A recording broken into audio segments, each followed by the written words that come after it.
El Nino के प्रभाव के चलते इस वर्ष मानसून में देरी और वर्षा में अनियमितता की आशंका जताई जा रही है। ऐसे में भंडारा जिले के किसानों ने मौसम की चुनौती का सामना करने के लिए खेती के तौर तरीकों में बदलाव करना शुरू कर दिया है।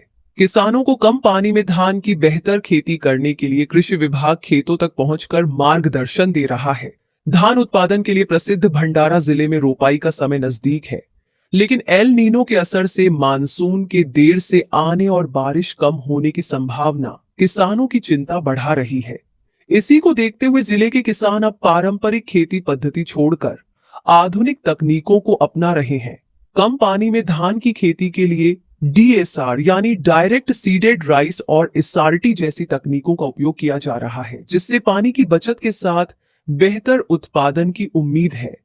कृषि विभाग भी किसानों को नई तकनीकों के प्रति जागरूक करने के लिए मैदान में उतर चुका है।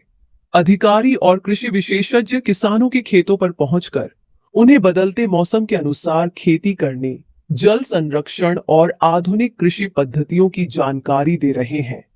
विशेषज्ञों का कहना है कि जलवायु परिवर्तन के इस दौर में किसानों को नई तकनीकों को अपनाकर ही मौसम की चुनौतियों का सफलतापूर्वक सामना किया जा सकता है।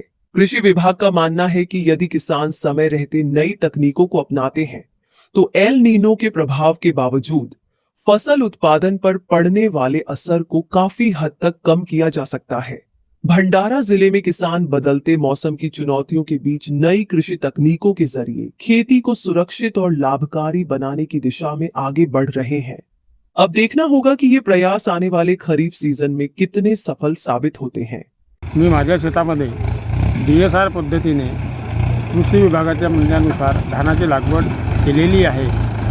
डीएसआर पद्धतीमध्ये श्रम आणि पैसा याची बचत कशी होते हे मला कृषी विभागाने पटवून दिलं आणि त्यामुळे मी माझ्या शेतामध्ये डीएसआर पद्धतीने धानाची लागवड केलेली आहे।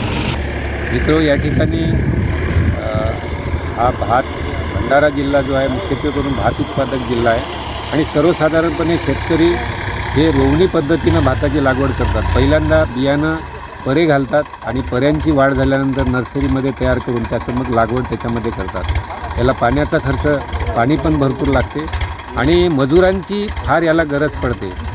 आणि यावर्षी आपण जर लक्षात घेतलं, इंडियन मेट्रोलॉजिकल डिपार्टमेंटचं जे फोरकास्ट आहे त्यांनी जे भविष्यवाणी वर्तवली आहे त्याच्यामध्ये यावर्षी एल नीनोचा प्रादुर्भाव असल्यामुळं सर्वसाधारणपणे यावर्षी पाऊस जो आहे, मान्सून जो आहे तो उशिरा सुरुवात होत आहे आणि जून महिन्यामध्ये सुद्धा कमी पर्जन्यमान होईल असं या ठिकाणी सांगितलेलं आहे।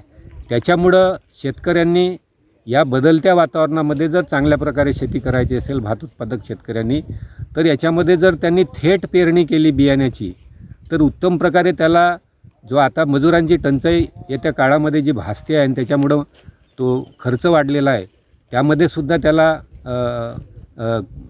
खर्च कमी येईल शेतीमध्ये आणि थेटपणे बियाणे केल्यामुळे एकराला 6 ते 7 हजार रुपये या ठिकाणी बचत होणार आहे। आणि जे कमी पर्जन्यमान या परिस्थितीमध्ये सुद्धा जे डीएसआर पद्धतीनं थेट पेरीव भात जो आपण लागवड केलेला आहे त्यालासुद्धा अत्यंत कमी पाणी लागत असल्यामुळं कमी पाण्यावर सुद्धा हे पीक तग धरणार आहे आणि अशा प्रकारे यावर्षी शेतकरी डीएसआर पद्धतीनं पेरीव पद्धतीनं भात लागवड केल्यामुळं या ठिकाणी निसर्गाचा सामना करू शकतो। म्हणून या ठिकाणी कृषी विभागसुद्धा बांधावर जाऊन शेतावर जाऊन प्रत्यक्ष त्याचं प्रात्यक्षिक करून दाखवून शेतकऱ्यांना मार्गदर्शन करत आहेत आणि शेतकरीसुद्धा मोठ्या याला चांगला प्रतिसाद यांच्याकडून मिळत आहे आणि निश्चितपणे हा हंगाम चांगल्या प्रकारे भात उत्पादकांचा राहील असं आम्ही त्या ठिकाणी